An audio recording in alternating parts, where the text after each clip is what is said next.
Welcome to the eCommerce Badassery Podcast, the place for scrappy female entrepreneurs who want to learn actionable steps and strategies to grow the traffic, sales, and profit in your e-commerce business. I'm your host, Jessica Totillo-Coster, a 20-year retail veteran who spent 3 years as the only employee of a 7-figure online store. That shit was crazy.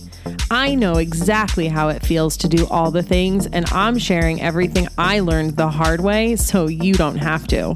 I may have started this business by accident, but supporting badass bosses like you lights me the fuck up, and I am so stoked to see you grow. Are you ready, babe? Let's roll. Welcome back to the eCommerce Badassery Podcast. I'm your host, Jessica Totillo-Coster. Today's episode is a replay-ish of the holiday season campaign series that aired last year. And I say replay-ish because yes, the main content is similar, the same, but I did re-record it to reflect what we might be expecting for 2021 versus last year. And even if you did listen to it last year, I encourage you to listen again because it's likely your business has evolved a lot since last holiday season. And there's probably something that's more relevant to your business right now. It may just hit differently, and a lot of what I teach is applicable in other seasons of your business, so keep on listening. Now, I know you guys are all trying to squeeze out those last days of summer, and I hate to break it to you, but it is time to start planning for holiday. And this year, it's probably going to be different than 2020, but it's going to be different than 2019 too. And when you're going into your holiday planning, I want you to keep these things in mind. We really don't know what holiday in 2021 is going to look like. Sure, we're nowhere near the level of lockdown as we were this time last year, but with a new Delta variant and us not quite hitting the vaccination rate we need for herd immunity, we just don't know what will happen. Will Black Friday mean packed stores this year? I don't know. Do I expect higher sales online? Probably. And one of the things that we've seen pretty consistently across most businesses is that they've held on to a good amount of that increased online revenue they saw last year. And more people are still shopping online. Ultimately, I have no solid predictions, but I still think it's smart to plan for a pretty epic online holiday season. So here's how this is going to roll. Over the next 3 episodes, we're going to talk about the 3 Ps of the holiday season: plan, prep, and promote. We'll touch on all the things you should be thinking about, and there's a free checklist you can download at ecommercebadassery.com/22. It's also already in the resource library if you have access to that. If you're ready to go all in on your holiday planning and have the most kick-ass season ever, then you're going to want to get your hands on the eCommerce Badassery Holiday Planning Guide and the Content Bundle. I go much deeper into all the things we're going to talk about in these episodes and then some. It's available right now on my website, and you can grab both of them for a crazy deal. The investment is so low, you could literally make it back with one email send. Seriously. So head to ecommercebadassery.com/holiday to grab them. All right, for episode 1 of the holiday campaign series, we're going to talk about planning. Now, the first step in any good campaign plan is to reflect on your performance from the last time around. That's where my campaign recap or post-mortem process comes in. And if you're not already familiar with it, go listen to episode 11 where I walk you through it. At a high level, it's just a document where you collect all the important information from a campaign, including your overall KPIs, any promotions you ran, and the results, along with what did and didn't work well during that time. Having this campaign recap is so key because there's no way you can remember all the things.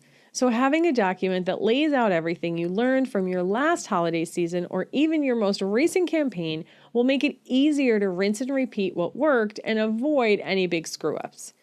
It's simple but powerful, and I promise it will totally save your ass when you do them regularly. Once you've got that information, you start plotting out all the important dates on your calendar. A few highlights here are the Cyber 5, Thanksgiving through Cyber Monday, Giving Tuesday, and Free Shipping Day. We'll talk more about what to do around all of these important dates in the last episode of the series, but start plotting them out on a calendar now. And don't forget to consider your own holiday plans when you might not be able to be fully in the business. Whether you have a vacation planned, holiday parties to attend, or you just want to set aside time to step away and be fully engaged with your family, you may need to invest in some extra help, cut off holiday shipping early, or just have some contingency plans in place. Typically, November 1st is the unofficial kickoff to the holiday season for most retailers. Now, of course, we know that Nordstrom never sets holiday until after Thanksgiving, and maybe that's traditionally what you do too. And hey, it's your business, you do it your way. But I would imagine that retailers are probably still going to start earlier this year just to get people in the spirit, because while things have gotten better, they're not perfect, and I think we could all use a little extra joy in our life. And don't forget that as an online business, your holiday season naturally ends earlier than a brick and mortar business because you have to take shipping into account. So get all of those dates on the calendar and start reverse engineering when you need to get started on things and create some milestones along the way. So for instance, if you're going to have holiday specific merchandise, for example, and you want it in stock and available on your website for November 1st, start mapping out the steps to make that happen. Consider how long it takes you to get the items listed on your site, getting the photos taken, what's the lead time from the manufacturer, how long is it going to take you to create if you're a handmade business, and don't forget any promotional material you might want to create for email and social media. Are you going to run ads specifically for these products? Do you have to set new campaigns up? Leave an extra buffer as well for shipping delays and all the other weird shit that can happen because Murphy's Law is a bitch. Side note, rinse and repeat the reverse engineering process for everything you do in your business. Having a goal in mind is the first step to success, and creating deadlines and milestones helps to keep not only yourself, but your entire team on track. Okay, so steps 1 and 2 of the planning process are your campaign postmortem and plotting out all of your important dates. The last step is your inventory and merchandising, and it's one of the most important. If you get this wrong, you could end up missing your sales goals or being stuck with excess inventory you can't move. So start with figuring out how much inventory you have and what you already have on order. Is that in line with your sales projections? So for instance, if your projections say you're going to do $30,000 in revenue during the season, but you only have $15,000 in inventory at retail, well, the math just doesn't work. Of course, you want to be cautious here and not go overboard, but make sure you consider potential difficulties of replenishing your best sellers if you do run out, and the lead time it takes for you to get inventory in hand, because we know that shipping and manufacturing and everything is still being affected. When it comes to projecting your numbers, there are a lot of variables at play here, so you really have to dig into your specific numbers. But aside from considering just the increase you saw during holiday, make sure you take into consideration what this year is going to look like. A lot can change in a year of your business. You're much more established now. Maybe you've started to see a lot of success with ads. You have a better email marketing strategy and have a lot more tools under your belt in terms of how to actually execute a campaign and have the capacity to do even better than you have before. You'll also want to consider your product and how it fits into today's landscape. It's possible your product will be more in demand this year than it was last year. It's possible customers will still be focused more on experiences and sensory items than, say, electronics. And I expect there to continue to be a bigger push toward buying from small businesses. If you're bringing on seasonal items, aim to sell out by your ground shipping cutoff. So if the last day to ship ground and get the order to your customer by, say, December 23rd, if that day is December 14th, then you'll want to focus on selling through those items by that date. Forecasting for new items can be difficult because you don't have any sales history, but past trends can help you make smart decisions. If you've had seasonal items in the past, look at that data first. How long did it take your customers to latch on and start buying those seasonal items? Was there a spike in the very beginning and then it trailed off? Or did it take a while for people to get interested? Assuming all your promotional efforts are the same, past seasonal product performance will be your best indicator. And make sure you have a plan to move through your inventory. If sales are slower than you anticipate, you don't want to wait until after Christmas to mark down your items.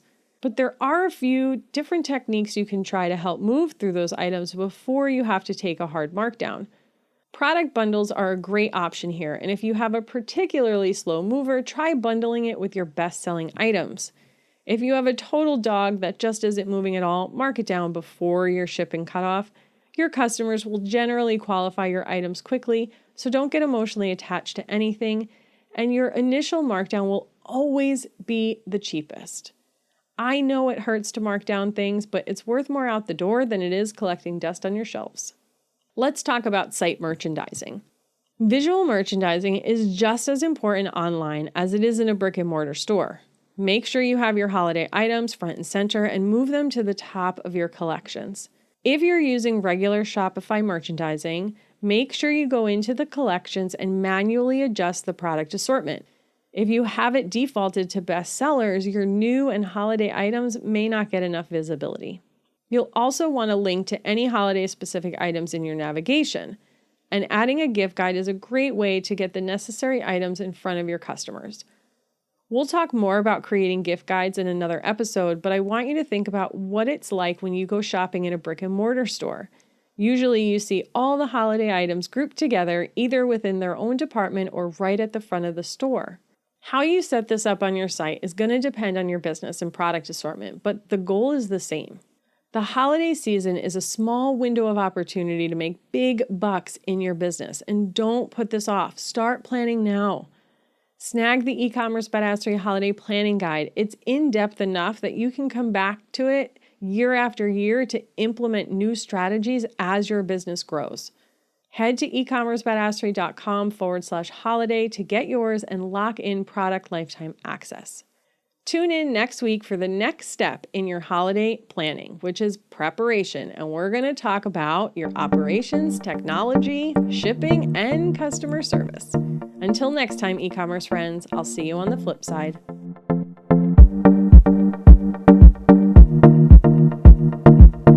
Thank you so much for listening to today's episode. If you like what you heard, I'd be so grateful if you'd leave a review on Apple Podcasts, and don't forget to subscribe so you never miss an episode. And if you're looking to surround yourself with more product entrepreneurs who totally get your life right now, get your booty on over to the eCommerce Badassery Facebook group. Can't wait to see you there. Until next time, e-commerce friends, stay badass.